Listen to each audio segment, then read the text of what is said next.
Ce soir, je voudrais vous présenter l'Educational Data Mining, un petit peu ce que c'est que ce sujet. Et j'ai choisi de prendre un exemple particulier qui est l'ancrage pour développer un petit peu et donner un exemple de façon un peu plus approfondie. Donc l'Educational Data Mining, d'abord je voudrais vous raconter une petite histoire, c'est comment je suis tombée sur ce sujet. Donc au départ j'étais dans mon école d'ingénieur, je savais que je voulais faire des maths mais je ne savais pas trop comment. Et j'ai dû, comme tout le monde, à un moment trouver un stage. Et je suis arrivée dans un stage dans une banque où j'ai découvert la data science et j'ai trouvé ça super cool. Je me suis dit c'est ça que je veux faire, ok, et je veux aussi faire une thèse et j'ai trouvé le format CIFRE, qui est un format où on est à la fois en entreprise et à la fois en laboratoire. Et donc c'est comme ça que j'ai trouvé l'entreprise Domotio, dont les produits sont tous de l'Educational Data Mining. Donc l'Educational Data Mining, qu'est-ce que c'est? Ça a été défini comme étant l'intersection de 3 domaines, la computer science, les statistiques et l'éducation. L'objectif du domaine, c'est d'être un support aux apprenants, mais aussi à toutes les fonctions, toutes les personnes qui gravitent autour des apprenants. Donc ça peut être aussi bien les professeurs, les créateurs de contenu, les administrateurs des institutions, toutes ces personnes-là. Le terme éducation, il faut le comprendre peut-être plus au sens anglais, plus que français du terme, c'est-à-dire qu'il faudrait peut-être plutôt le traduire par formation, puisque en fait, il y a aussi bien la formation initiale, le scolaire, qui est concerné, que la formation continue, la formation tout au long de la vie. En fait, on va pouvoir avoir des applications qui sont indifféremment sur n'importe quelle classe d'âge, sur n'importe quel sujet d'apprentissage. Donc, pour trouver d'abord quelques exemples rapides pour illustrer ce domaine, je suis allée voir tout simplement le Handbook of Educational Data Mining et j'en ai retiré 3 chapitres. Le premier, ça va être l'objectif, ça va être de comprendre comment un groupe fonctionne ensemble. Comment, quand on apprend, quand on est dans un groupe, on va travailler ensemble pour, notamment ici dans cet exemple-là, apprendre à développer un software. Est-ce qu'il y a toujours un leader qui se met en place? Est-ce qu'il y a toujours, comme on pourrait le penser de l'extérieur, quelqu'un qui va faire tout le travail? Et si oui, comment on peut aider le professeur à intervenir dans le groupe pour rééquilibrer les choses, pour accompagner tous les apprenants? Un deuxième exemple, ça va être d'utiliser les processus de Markov pour faire de la génération d'indices. Donc ici, dans cet exemple, il n'y a même pas le domaine qui est précisé parce qu'en fait, ça peut être sur n'importe quel domaine. Le troisième exemple, ça va être la mesure du niveau de motivation des apprenants sur des plateformes d'apprentissage en ligne, donc typiquement Open Classroom, à partir de logs. Donc avec ces 3 exemples, on voit déjà typiquement que les domaines peuvent être différents, les apprenants peuvent être de milieux, de classes d'âge différentes. Et aussi, pour parler un peu plus technique, les données vont venir d'endroits différents. Les logs, ça va être des données qui ne vont être pas du tout structurées, alors qu'ailleurs, peut-être qu'on va interroger des API parce que c'est quelque chose qui vient de l'extérieur et qui, du coup, va être pour le coup beaucoup plus structuré, mais va donner des contraintes, chacun va donner ses contraintes supplémentaires. Donc ça, c'était 3 exemples rapides. Et maintenant, je voudrais vous présenter un exemple un peu plus en détail qui est l'ancrage. Donc l'ancrage, qu'est-ce que c'est? L'objectif, ça va être de faire en sorte que les gens retiennent la formation qu'ils ont eue. Donc un exemple classique d'ancrage, ça va être embarqué dans Duolingo, l'application d'apprentissage des langues. Je ne sais pas si vous l'avez déjà essayé, mais on va avoir des petits rappels de temps en temps. Ah, cette compétence-là, cette connaissance-là, tu es en train d'oublier, il faudra peut-être y revenir un petit peu. Donc ça, c'est un exemple d'application qui contient de l'ancrage, mais il y en a d'autres, comme par exemple Memosine, c'est la petite fourmi, où pour le coup, là, on va pouvoir mettre le contenu qu'on veut. C'est l'apprenant qui décide, moi j'ai envie d'apprendre tel contenu, donc je vais mettre sur l'application, et après, l'application va me faire des petits rappels.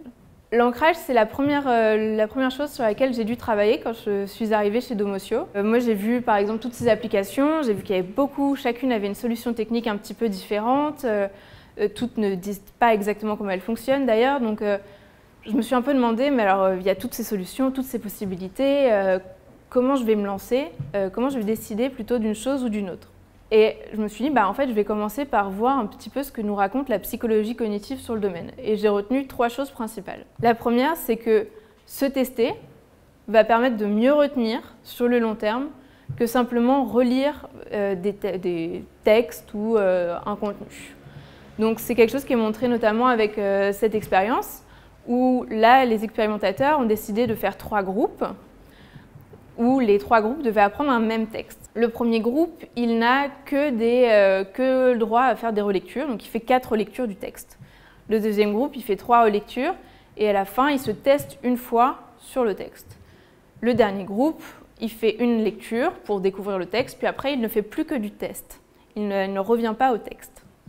Et ces 3 groupes sont évalués de la même façon, 5 minutes après le dernier apprentissage, où là, pour le coup, on voit que c'est plutôt ceux qui n'ont fait que des relectures qui ont des meilleurs résultats, mais ce n'est pas forcément très flagrant, tout le monde tourne autour de 75% de bonnes réponses. Et les 3 groupes sont réévalués une semaine après, et pour le coup, il y a une vraie inversion des résultats. C'est les personnes qui se sont testées, qui pour le coup ont à peine décru, et pour eux, en fait, la mémorisation sur le long terme, c'était beaucoup mieux passé. Donc ça, c'est une des premières choses. La deuxième, ça va être qu'il faut espacer les révisions. C'est une autre expérience où les expérimentateurs ont fait 2 groupes, 10 exercices qu'ils ont donnés à un premier groupe. Ils ont séparé ces 10 exercices en 2 poules de 5 qu'ils ont donnés au deuxième groupe en 2 fois. Il y avait une semaine entre les 2 révisions pour le deuxième groupe. Et pareil, à chaque fois, on regarde qu'est-ce qui se passe quand je teste une semaine après, donc c'est-à-dire pas longtemps après, et puis plus longtemps après. Et là, on peut voir que du coup, c'est les personnes qui ont fait les révisions en 2 temps qui ont eu des meilleurs résultats 4 semaines après. Donc l'espacement des révisions, ça marche beaucoup mieux. Une dernière chose, c'est qu'on peut apprendre, c'est que ça ne sert à rien d'y passer beaucoup de temps. Les expérimentateurs, c'est toujours les mêmes ici, font une deuxième expérience où ils proposent aux apprenants de faire 9 exercices en guise de révision et un autre groupe seulement 3. Et ils regardent ce qui se passe au niveau avec un test une semaine après et 4 semaines après. Et pour le coup, ils se rendent compte que c'est un petit peu pareil. Donc comme quoi, ça ne sert à rien de pratiquer énormément parce que finalement, on va finir par rabâcher exactement les mêmes choses. Au niveau des résultats de mémorisation, on n'a pas de grande croissance des tests, aux tests. Donc ça nous donne un petit peu le principe suivant. On a d'abord la phase d'apprentissage et ensuite on va avoir des petites piqûres de rappel de temps en temps, sous format de test évidemment. La question se pose encore de comment j'ai choisi de mettre ces dates de piqûres de rappel. Et c'est là qu'on met en place qu'on a besoin de la modélisation de l'oubli. Donc ça va donner ce genre de courbe-là quand on décide de modéliser l'oubli sous forme avec une exponentielle. Et donc le principe, c'est de dire qu'au début, la mémoire va décroître très vite. Et au fur et à mesure qu'on fait des rappels, et finalement, on va pouvoir être capable de le retenir de plus en plus longtemps. Donc ça, c'est le choix d'une modélisation. Il en existe beaucoup d'autres, des sommes d'exponentielles, une fonction puissance. Mais celle-ci, elle est très utilisée parce que, notamment, elle est simple. Et donc, niveau de tout bêtement, d'un point de vue de collecte des données pour être capable d'entraîner tous les paramètres, c'est beaucoup mieux et on a des résultats qui sont très fiables. Donc là, par exemple, si on regarde le choix des révisions, des dates de rappel qui ont été faites, si on imagine une formation, par exemple, pour de la sécurité, on se dit que si mes apprenants ils ont moins de 80% de chances de se souvenir de leurs connaissances, et dans ce cas-là, on risque d'entrer dans une zone de danger. Donc on va faire les rappels dès que l'apprenant il arrive à 80%. Donc au bout d'un jour, mon apprenant, je pense qu'il a 80% de chance seulement de répondre correctement à ma question. Donc je lui fais un petit rappel pour qu'il remonte à 100%, etc., jusqu'à ce que j'estime que ce soit ancré, ce que je peux appeler définitivement.